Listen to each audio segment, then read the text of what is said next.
السلام عليكم. وصفتنا اليوم صبلي مالح رائع بزاف، توجديه باللي موجود عندك في الدار.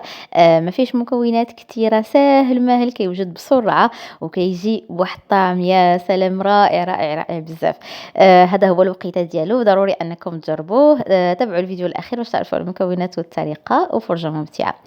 اذا اول حاجه غادي نقوم بها، هنا جبت الروبو ديالي او الهشوار. انا كنقوم بهذه العمليه في الهشوار، كتجيني احسن انا يعني نخلط هذه المكونات باليد ديالي. غادي نوضع فيهم ربعه ديال الزبده مارغرين، غادي نضيف لهم ايضا واحد اربع قطع ديال الجبن المثلث، مع ملعقه صغيره ديال الملح، شويه ديال الابزار، ملعقه صغيره ديال التحميره او البابريكا، ملعقه صغيره ديال الحار.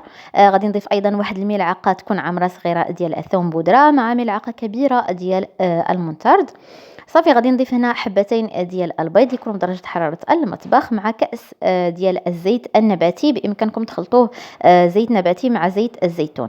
صافي نمزج المكونات حتى كيرجعوا على هذا الشكل كيف ما كتلاحظوا معايا، بسرعه كيتمزجوا. غادي نضيف هنا كاس الا ربع ديال الحليب اللي يكون بدرجه حراره المطبخ حتى هو. صافي غادي نمزج المكونات مزيان مع بعضياتهم حتى كيرجعوا على هذا القوام، يعني كيرجع القوام ديالهم كريمي. صافي غادي نفرغهم هنا في واحد القصريه باش نبدا نجمع المكونات ديالي. هنا غادي نضيف واحد 50 غرام ديال الفرماج احمر، اذا كان متوفر ما متوفر ماشي مشكل. غادي نضيف هنا واحد ملعقه صغيره ديال خميره الحلويات، ونبدا هكا نجمع بالدقيق بالاطراف ديال الاصابع كيف كنجمعوا الصابلي، ما نعجنوش هاد العجين ديالنا. ضروري انها غير تجمع هكا بالاطراف الاصابع. بالنسبه للدقيق انا تقريبا اخذ لي واحد 700 غرام ديال الدقيق، ودائما نضيفه غير بشويه بشويه حتى نحصلوا على هذا القوام اللي كيكون هكا رطب بحال العجين ديال الصابلي.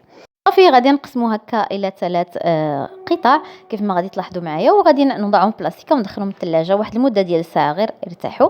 صافي هنا غادي نبدا باول شكل اللي غادي هكا نسرحوا بين جوج بلاستيكات. كنجيب العجين ديالي كنقسمها وكنجيبها من الثلاجه مباشره، وكنبدا نخدم بها على هذا الشكل. نحاول ان نسرح العجين ديالي تكون رقيقه، من الاحسن انه هاد المملحات كيجوا غزالين اذا كانوا رقاق.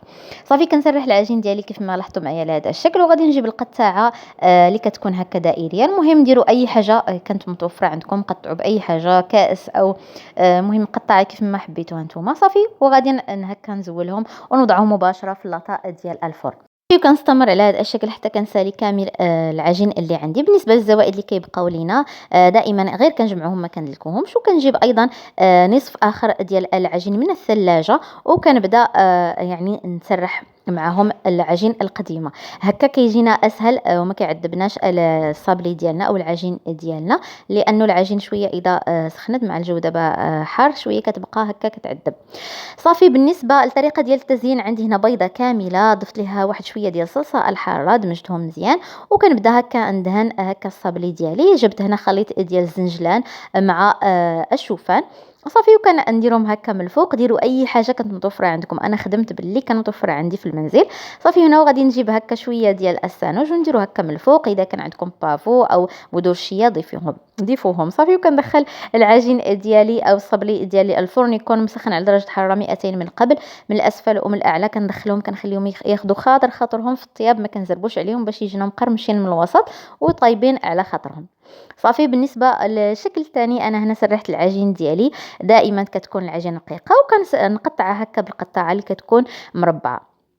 صافي هنا كنجيب نفس الخليط ديال البيض وكندهن الصابلي كيف ما كتلاحظوا معايا على هذا الشكل. ندهن غير بثلاثه هكا بربعه باش ما ينشف معنا البيض، باش يتثبت لينا داكشي اللي كنديروه هكا من الفوق، سواء زنجلان او لوز اللي متوفر عندكم. وكنحاول ايضا ندير واحد شويه ديال البيض من الفوق باش يبقى ثابت من الفوق، ما يعني حتى اذا طاب ما كيزولش. صافي هنايا كنستمر على هذا الشكل. انا هنا اختاريت ان نزينهم بلوز ايفيلي، المهم اللي كان متوفر عندكم زينوا به. بالنسبه للشكل الاخير غادي نجيب مباشره غادي نسرحوا فوق من الورق ديال الطهي كيف ما غادي تلاحظوا معايا. ضروري ان نسرحوا رقيق كاع هاد الاشكال كيف ما ذكرت، كنسرحوا على هذا الشكل كيف ما كتلاحظوا معايا. وغادي نجيب الجراره وغادي نبدا هكا نزول الجوانب باش انني نعطيه الشكل ديال اللاطه اللي عندي. هذا الشكل ساهل مهل وما كياخذش وقت كتير، يعني بسرعه كنقدروا اننا نحضروه. صافي هنا من بعد ما يعني قديت هذا المستطيل ديالي كيف ما شاهدتوا معايا. غادي نجيب واحد الشوكة وغادي نبدا هكا نتك هاد العجين كامل على هاد الشكل كيف ما كتشاهدوا معايا. صافي وغادي نبدا نزين فيه. بالنسبة للتزيين ديالو فهو بسيط وساهل بزاف وكيجي بنين بنين هاد الشكل، وصراحة دغيا دغيا كيسالي. غادي نجيب أيضا الخليط ديال البيض مع الحار وغادي ندهن الوجه ديالو كامل كيف ما هو موضح في الفيديو.